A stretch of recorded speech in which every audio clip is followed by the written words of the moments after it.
Cette vidéo n'est pas là pour parler cinéma. Alors on va parler de la dernière saison de Stranger Things, du prochain Avengers et des théories qui gravitent autour de ces deux œuvres. Mais pour autant, on ne va pas parler de cinéma. On va parler d'Internet et ses créations. On va parler du principe même de créer des théories. Parce qu'en vrai, ce que racontent les théories, ce n'est pas qu'une histoire de scénario. C'est une histoire de nous. Quand on aime vraiment une œuvre, un film, une série, un jeu, un univers, on ne veut pas que ça s'arrête quand le générique démarre.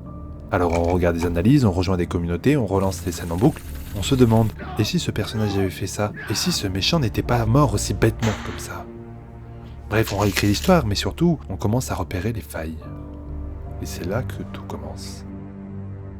Les théories naissent de cet espace entre ce qu'on a vu et ce qu'on aurait aimé voir, ce qu'on aurait pu voir. Plus on aime une œuvre, plus on a du mal à accepter qu'elle soit imparfaite, et pourtant elles le sont toutes. Alors, presque sans s'en rendre compte, et parce qu'il est plus facile que de les accepter, on commence à inventer des explications pour combler les incohérences, les raccourcis. Comme si notre cerveau voulait protéger le film de ses propres défauts, comme si on essayait de protéger l'émotion qu'il nous avait procurée. Dans le MCU, il existe cette théorie assez connue. Oui, Odin était le premier Thanos, et c'est Hela qui nous le révèle. Cette théorie part de plusieurs éléments. La salle au trésor d'Asgard, le gant de l'infini exposé, la longévité d'Odin, et surtout, tout ce qu'on ne nous explique pas sur son passé de conquérant. Internet a donc fait le boulot du scénariste. Il a imaginé une version plus grande, plus épique, plus cohérente, dans laquelle Odin devient presque un pré-Thanos, un ancien dieu obsédé par le pouvoir absolu. C'est une théorie fascinante, mais on est bien conscient que c'est pas le cas du tout. En fait, cette théorie vient surtout combler l'une des pires erreurs du MCU, qui avait d'abord placé le gant de l'infini à Asgard, avant de se raviser quelques films après. It was fake.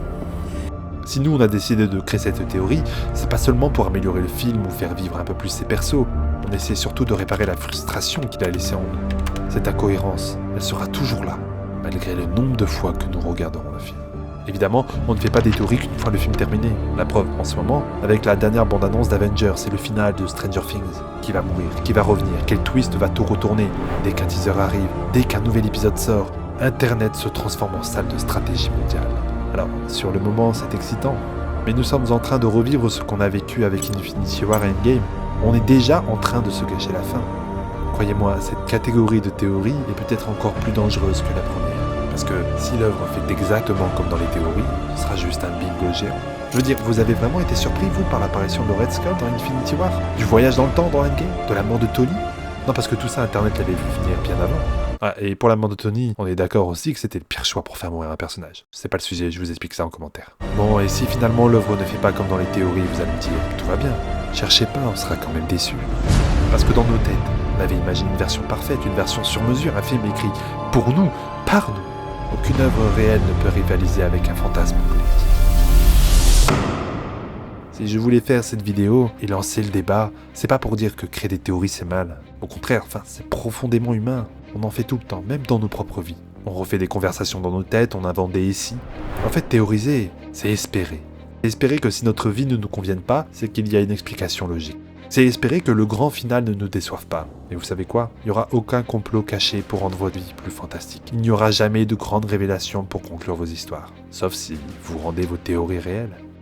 Tout comme Internet est devenu le plus grand espace de création de théories en tout genre, il peut devenir aussi un espace de concrétisation.